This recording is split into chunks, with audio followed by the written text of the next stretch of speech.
মোক জুবিন দাই এদিন কৈছিলে যে আউনীআটী সত্ৰলৈ যাম, প্ৰভু ঈশ্বৰে বনোৱা ভাত খাম। এবাৰ প্ৰভু ঈশ্বৰে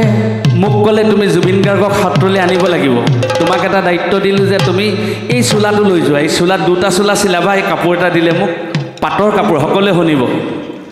এটা চোলা তুমি পিন্ধিবা আৰু এটা চোলা জুবিন গাৰ্গলৈ লৈ যাবা। আৰু এইখন পাটৰ ধুতি তুমি পিন্ধিবা, আৰু এইখন পাটৰ ধুতি জুবিন গাৰ্গক দিবা, আৰু এইখন কপাহী ধুতি, এই ধুতিখন তুমি পিন্ধিবা। পাটৰ চোলা, পাটৰ চেলেং, পাটৰ গামোচা, পাটৰ সমস্তখিনি পাগুৰিলৈকে প্ৰভু ঈশ্বৰে দি মোক জুবিন গাৰ্গ ডাঙৰীয়াক নিমন্ত্ৰণ দিবলৈ পঠায়। স্বৰ্গদেউ চুকাফাৰ বৰঅসমত মহাপুৰুষ শ্ৰীমন্ত শংকৰদেৱ গুৰুজনে আধ্যাত্মিক বন্তি প্ৰজ্বলন কৰি আত্মা আৰু পৰমাত্মা মহামিলনৰ পথ প্ৰশস্ত কৰি থৈ গ'ল। শেষুধিবৃন্দ, আজি ঐতিহাসিক শিৱসাগৰ জিলাৰ এই মধ্যস্থান বৰ্ডিং খেলপথাৰত আয়োজন কৰা গুৰুজনাৰ অমৃতময় সংস্কৃতিৰ অন্যতম এধাৰী ফুল দিহানামৰ এই বিশ্ব অভিলেখ, এই পবিত্ৰ ক্ষণত উপস্থিত থকা আমাৰ সকলোৱে পূজ্যপাত, সকলোৱে শ্ৰদ্ধাৰ অসমৰ এজন বৰেণ্য গৱেষক, পণ্ডিত, সাহিত্যিক, কবি, কাব্যকাৰ, নাট্যকাৰ, আমাৰ সকলোৱে পূজ্যপাত, শেষতহে আউনীআটী সত্ৰাধিকাৰ প্ৰভু ঈশ্বৰ ডক্টৰ পীতাম্বৰদেৱ গোস্বামী প্ৰভু ঈশ্বৰ, তেখেতৰ চৰণলৈ আমি সশ্ৰদ্ধ প্ৰণিপাত নিবেদন কৰিছোঁ। আৰু আমাৰ অনুষ্ঠানত উপস্থিত থকা আউনীআটী সত্ৰৰ পৰম পূজ্যপাত ৰাজমেধি প্ৰভুসকল, স্থানীয় বিধায়ক মহোদয় প্ৰমুখ্যে ইয়াত উপস্থিত থকা কলা কৌশলীসকলক আমি আমাৰ তৰফৰ পৰা শ্ৰদ্ধা আৰু আমি সেৱা নিবেদন কৰিছোঁ। আপোনালোকে জানে, উশৃংখলতাৰে জৰ্জৰিত কৰা সমাজখনক শৃংখলাবদ্ধ কৰিবৰ বাবে মহাপুৰুষ শ্ৰীমন্ত শংকৰদেৱ গুৰুজনা কৃষ্ণ অংশে অৱতাৰ হৈ নাম ধৰ্ম প্ৰচাৰ কৰি আমাৰ মাজত আত্মা পৰমাত্মা মহামিলনৰ পথ প্ৰশস্ত কৰি থৈ গ'ল। সেইজনা গুৰুৱে দি থৈ যোৱা অমৃতময় অৱদান নাম ধৰ্মৰে এটি অংশ দিহানাম। আমাৰ মাজত উপস্থিত থকা সাহিত্যিক পণ্ডিত প্ৰবৰ, সাহিত্য কাণ্ডাৰী আউনীআটী সত্ৰাধিকাৰ প্ৰভু ঈশ্বৰে নাম ইতিহাস গ্ৰন্থত এটা কথা উল্লেখ কৰিছে যে বৈষ্ণৱ সংস্কৃতিত 55বিধ নাম আছে, আৰু 55বিধ নামৰ মাজত সন্মোহনী সংগীতেই হৈছে দিহানাম, আৰু সকলোকে সৰ্বপ্ৰকাৰে আনন্দ দিব পৰা নামভাগেই হৈছে দিহানাম। সেই দিহানামৰে আজি এভাগ ইয়াত অভিলেখ সৃষ্টি হৈছে, আৰু সেই অভিলেখভাগী আগবঢ়াই দিয়া হৈছে এজন পৰম পুৰুষৰ অংশৰ অমৃতময় ব্যক্তিত্বৰ শ্ৰীচৰণত। মহাপুৰুষ শংকৰদেৱে ক'বৰ দৰে ভৈলাহা নাৰদ ঋষি নামে অৱতাৰ, পঞ্চৰত্ন নামে তন্ত কৰিলা প্ৰচাৰ। নাৰদে যেনেধৰণে ভগৱান কৃষ্ণ কথা বিলাই ফুৰিছিলে, ঠিক তেনেধৰণে সংগীতেৰে মানুহৰ হৃদয় জয় কৰিবলৈ সক্ষম হোৱা ব্যক্তিজনে হ'ল প্ৰয়াত জুবিন দা। জুবিন দাৰ অমৃতময় শ্ৰদ্ধাঞ্জলি উপলক্ষে অমৃতময় নামভাগি আগবঢ়াই দিয়া হৈছে। এই মূল উদ্যোক্তা শিল্পী তথা শিল্পী গুৰু হিচাপে প্ৰতিষ্ঠা লাভ কৰা ভাৰত চৰকাৰৰ এগৰাকী অন্যতম শিল্পী নিৰ্মলা দাস ডাঙৰীয়ানীক আমি আন্তৰিকতাৰে শলাগ লৈছোঁ, আৰু তেখেতৰ লগত থকা প্ৰতিগৰাকী পুণ্যাত্মা শিল্পীলৈ আমি মান্যানুসাৰে আমাৰ শ্ৰদ্ধা আৰু আমি সেৱা নিবেদন কৰিছোঁ। আপোনালোকে জানে, জুবিনদাৰ বিষয়ে আমি কৈ শেষ কৰিব নোৱাৰোঁ, আৰু বেছিকৈ জুবিনদাৰ কথা কৈ থকা মানে আমাৰ মূৰ্খামি হ'ব। কাৰণ মহাপুৰুষ শ্ৰীমন্ত শংকৰদেৱক যেনেধৰণে মানুহে ভাল পায়, যেনেধৰণে জানে, মাধৱদেৱক যেনেধৰণে জানে, জুবিনদাকো তেনেধৰণে ভাল পায়, তেনেধৰণে জানে। এইখিনিতে মই এটা কথা অনুভৱটো মই ব্যক্ত কৰিছোঁ যে আউনীআটী সত্ৰাধিকাৰ প্ৰভু ঈশ্বৰৰ লগত জুবিনদাৰ যিটো সম্পৰ্ক, সেই সম্পৰ্কত আমি তাৰ কাণ্ডাৰী নিচিনা এজন ব্যক্তি আছিলোঁ। আউনীআটী সত্ৰাধিকাৰ প্ৰভু ঈশ্বৰে জুবিনদাৰ খবৰ লৈ, আপুনি স্বাস্থ্যৰ খবৰ ল'ব,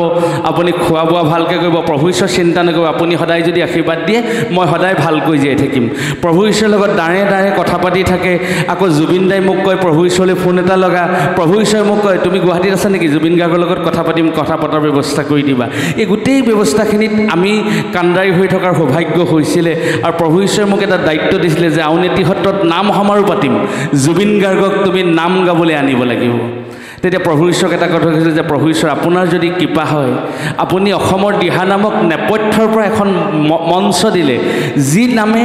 উজনি নামনি আমি আজি নেগেৰা নাম দেখিছোঁ থিয় নাম শুনিছোঁ জোনা নাম শুনিছোঁ বৰচাপৰি নাম শুনিছোঁ দেখিছোঁ ক'ৰ পৰা পাইছোঁ তাৰ নেপথ্যৰ ব্যক্তিজনে হ'ল আউনীআটী সত্ৰাধিকাৰ প্ৰভু ঈশ্বৰ আপোনালোকে জানে ঐতিহাসিক আউনীআটী সত্ৰই এনেকুৱা এখন মঞ্চ দিলে তিয়ক কলীয়াপানীত য'ত আমাৰ শিল্পীসকল একাকাৰ হ'ল তাত সাক্ষৰ নিৰক্ষৰৰ কথা নাই উচ্চ নিচ্চৰ কথা নাই ধনী দুখীয়াৰ কথা নাই বগা কোলাৰ কথা নাই এখন সামূহিক মঞ্চ দিলে যিখন মঞ্চত শিল্পী আৰু শিল্পীৰ পূজাৰীসকল সংগীতৰ পূজাৰীসকল তাত একাকাৰ হ'ল গতিকে সেইখন মঞ্চৰ পৰা আজি দিহানামে এই পৰ্যায় লাভ কৰিছে দিহানাম জগতৰ এজন সামান্যতম ছাত্ৰ হিচাপে সেই কথা আমি অনুভৱ কৰোঁ আৰু আজি ৩৫টা বছৰ দিহানামক নিজে জীৱন আগবঢ়াই পানি যি পাইছোঁ তাৰ নেপথ্যৰ ব্যক্তিজন দিহানামক আগবঢ়াই লৈ যোৱা ব্যক্তিজনৰ নেপথ্য ব্যক্তিজন আউনীআটী সত্ৰাধিকাৰ প্ৰভু ঈশ্বৰ সেইকাৰণে আপোনালোক পুণ্যাত্মাসকলৰ সন্মুখত থিয় হৈ এই কথা ক'বলৈ পাই নিজকে ধন্য বুলি ভাবিছোঁ হয়তো যমৰাজাৰ আগতো ক'ম যিদিনাখনি মৃত্যু হ'ব যে নাম গাইছিলোঁ ৩৫ বছৰ চৰকাৰী চাকৰি এটাও ত্যাগ কৰি থৈ আহিলোঁ প্ৰণৱ গগৈ ছাৰে দিছিলে অসম বিধানসভাৰ সচিবালয়ত চাকৰি দিছিলে সেই চাকৰিও দিহানাম গাবলৈ নোপোৱাৰ কাৰণে এৰি থৈ আহিলোঁ এতিয়া ক'বলৈ বাধ্য হৈছোঁ যে এনে এজন পুণ্যাত্মাই এনেকুৱা এখন মঞ্চ দিছিলে য'ত নাম গোৱাৰ কাৰণে প্ৰভু আপোনাৰ এই চাকৰি এখনো এৰি থৈ গুচি আহিব লগা হ'ল আজি এই কথাষাৰ এইকাৰণে কৈছোঁ যে নহ'লে এই পুণ্যাত্মাসকলক আমি হয়তো ভাগ্যত লগ নাপাম আজি জুবিনদাৰ লগত প্ৰভু ঈশ্বৰৰ এটা সম্পৰ্ক আছে মোক জুবিনদাই এদিন কৈছিলে যে আউনীআটী সত্ৰলৈ যাম প্ৰভু ঈশ্বৰে বনোৱা ভাত খাম এবাৰ প্ৰভু ঈশ্বৰে মোক ক'লে তুমি জুবিন গাৰ্গক সত্ৰলৈ আনিব লাগিব তোমাক এটা দায়িত্ব দিলোঁ যে তুমি এই চোলাটো লৈ যোৱা এই চোলাত দুটা চোলা চিলাবা এই কাপোৰ এটা দিলে মোক পাটৰ কাপোৰ সকলোৱে শুনিব এটা চোলা তুমি পিন্ধিবা আৰু এটা চোলা জুবিন গাৰ্গলৈ লৈ যাবা আৰু এইখন পাটৰ ধুতি তুমি পিন্ধিবা আৰু এইখন পাটৰ ধুতি জুবিন গাৰ্গক দিবা আৰু এইখন কপাহী ধুতি এই ধুতিখন তুমি পিন্ধিবা পাটৰ চোলা পাটৰ চেলেং পাটৰ গামোচা পাটৰ সমস্তখিনি পাগুৰিলৈকে প্ৰভু ঈশ্বৰে দি মোক জুবিন গাৰ্গ ডাঙৰীয়াক নিমন্ত্ৰণ দিবলৈ পঠাই দিলে মই পবিত্ৰ মাহিতা ককাইদেউৰ লগত যোগাযোগ কৰিলোঁ ককাইদেউৱে তেতিয়া ক'লে যে তই গুৱাহাটীলৈ আহিবি মই সমস্তখিনি কৰি দিম তাৰপাছত মই পবিত্ৰ ককাইদেউক লগত কথা পাতিলোঁ বিমান বৰুৱাৰ লগত কথা পাতিলোঁ বিমান বৰুৱাই ক'লে যে তই গৰিমাৰ লগত নিজে কথা পাতিবি আৰু জুবিন গাৰ্গক লৈ আহিবি মই গৰিমা বৌৰ লগত কথা পাতিলোঁ জুবিনদাৰ লগত ঘৰলৈ গ'লোঁ আহি প্ৰভু ঈশ্বৰৰ কথা ক'লোঁ জুবিনদাই নাম গাবলৈ আহিলে আৰু প্ৰভু ঈশ্বৰক সেৱা সৎকাৰ কৰিলে জুবিনদাই সিদিনাখনি এটা নাম গাইছিলে যমুনাৰ ঢৌ দেখি ৰাধা পাৰত বহি কলিয়া কানাই কাষে চপাই দিয়া না কিন্তু জুবিনদাই তৎকালীন গীতটো এনেধৰণে গালে আউনীআটী লৈ যাওঁ সিদিনাখনি সেই গীতটো যেতিয়া জুবিনদাই গাইছে প্ৰভু ঈশ্বৰ চকুপানী ওলাইছে মই প্ৰভু ঈশ্বৰৰ সন্মুখত কৈছোঁ আৰু তেতিয়া প্ৰভু ঈশ্বৰে কৈছে জুবিন গাৰ্গে এনেধৰণে গীত কম্প'জ কৰি দিব পাৰেনে এনেকুৱা কৰিব পাৰে জুবিন গাৰ্গ সঁচাকৈ ভগৱান সিদিনাখনি কৈ 2010 চনতে প্ৰভু ঈশ্বৰে আমাক কৈছিলে যে জুবিন গাৰ্গৰ সান্নিধ্য যে তোমালোকে পাইছা তোমালোক সঁচাকৈ একোজন ঋষিলৈ ৰূপান্তৰিত হৈছা আজি জুবিনদাৰ নামত যে অনুষ্ঠানভাগি ইয়াত আয়োজন কৰিছে গতিকে জুবিনদা সঁচাকৈ অমৰ জুবিনদা ঈশ্বৰ পুৰুষ জুবিনদা ঈশ্বৰৰ চৰণত সমৰ্পণ হওক আজি দিহানামক এটা নিৰ্দিষ্ট মাত্ৰাই লৈ আহি আয়তীসকলে এই পৰ্যায় পোৱাইছেহি আউনীআটী সত্ৰাধিকাৰ প্ৰভু ঈশ্বৰ আহিছে আউনীআটী সত্ৰাধিকাৰ প্ৰভু ঈশ্বৰে শুভ উদ্বোধন কৰিব আৰু আপোনালোকে বিশেষকৈ ইয়াত নতুন প্ৰজন্ম আছে এটা সময় আছিলে আমি যেতিয়া কংকিত সময়ত দিহানাম গাইছিলোঁ দিহানাম কোনে গায় এটা সময়ত মানুহৰ ভাৱ আছিলে যে গাঁৱৰ চহা গাঁৱলীয়াসকলে লাও তলত দিহানাম গায় দিহানাম গাওঁতে টোকাৰীখন বজায় আৰু টোকাৰী নবজাবি হেৰৌ লাও লোৱা হবি আমাক তেনেধৰণে তুচ্ছ তাচ্ছিল্য কৰিছিলে কিন্তু আউনীআটী সত্ৰাধিকাৰ প্ৰভু ঈশ্বৰ MA PhD ব্যক্তি সেইজন ব্যক্তি যেতিয়া দিহানাম গাবলৈ গৈছিলোঁ আজিৰ পৰা 25 বছৰ আগত বা 30 বছৰ আগত তেতিয়া কৈছিলে যে এই অনুষ্ঠানবিলাক তোমালোকেই ধৰি ৰাখিব লাগিব সেই উচ্চ শিক্ষিত ব্যক্তিজনে আমাক তেনেধৰণে আদৰ কৰি লৈ আহিছিলে গতিকে এতিয়া অসমৰ শিক্ষিত প্ৰজন্মই দিহানাম আগবঢ়াই লৈ গৈছে সচেতন মহলে দিহানামক আগবঢ়াই লৈ গৈছে আজি দিহানামে এটা মৰ্যাদা লাভ কৰিছে কাৰ কাৰণে লাভ কৰিছে আপোনাসকলৰ অক্লান্ত প্ৰেম আৰু শ্ৰদ্ধা ত্যাগৰ বাবে গতিকে আপোনালোক পুণ্যাত্মা আউনীআটী সত্ৰাধিকাৰ প্ৰভু ঈশ্বৰ ইয়াত আছে মই প্ৰভু ঈশ্বৰ থাকিলে কেইটামান কথা মোৰ ক'বলৈ মন যায় আমি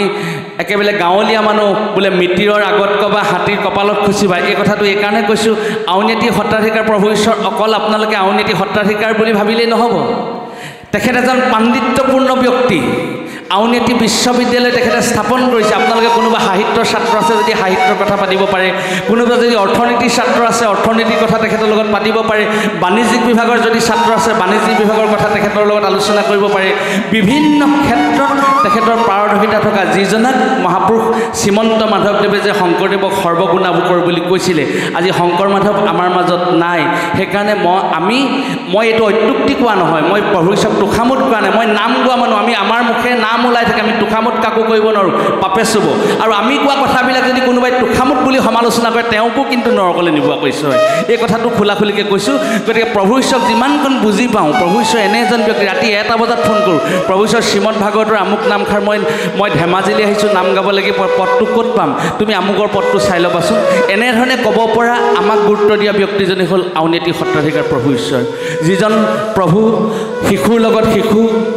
যুৱকৰ লগত যুৱক কিশোৰ লগত কিশোৰ তেনে এজন মহান পুৰুষে আজি অনুষ্ঠানভাগি উদ্বোধন কৰিব আমি দিহানাম জগতৰ এজন ছাত্ৰ হিচাপে অন্তৰকৰণে ভাল পাইছোঁ মই বাৰে বাৰে নিৰ্মলা দাসক মই ধন্যবাদ এইকাৰণে জনাইছোঁ যে আপুনি এনেকুৱা এখন মহান অনুষ্ঠান পাতি যিজনা গুৰুক আগবঢ়াই দিছে সেই গুৰুজনাই দিহানামৰ নেপথ্যৰ পৰা দিহানামক আগবঢ়াই লোৱা ব্যক্তিজনে হ'ল তেখেত গতিকে আমি মৃত্যু পৰ্যন্ত এই কথা কৈ যাব লাগিব সত্যৰ কথা কেতিয়াও ক্ষয় নহয় সত্য কেতিয়াও অবিশ্বাস্য হ'ব নোৱাৰে সত্য সদায় সত্য সেইজন প্ৰভু ঈশ্বৰ ইয়ালৈ আহিছে প্ৰভু ঈশ্বৰ অনুষ্ঠানভাগি উদ্বোধন কৰিব আৰু বাইদেউসকলক প্ৰভু ঈশ্বৰক সম্বৰ্ধনা জনাবৰ বাবে আমি আহ্বান জনাইছোঁ কৃষ্ণ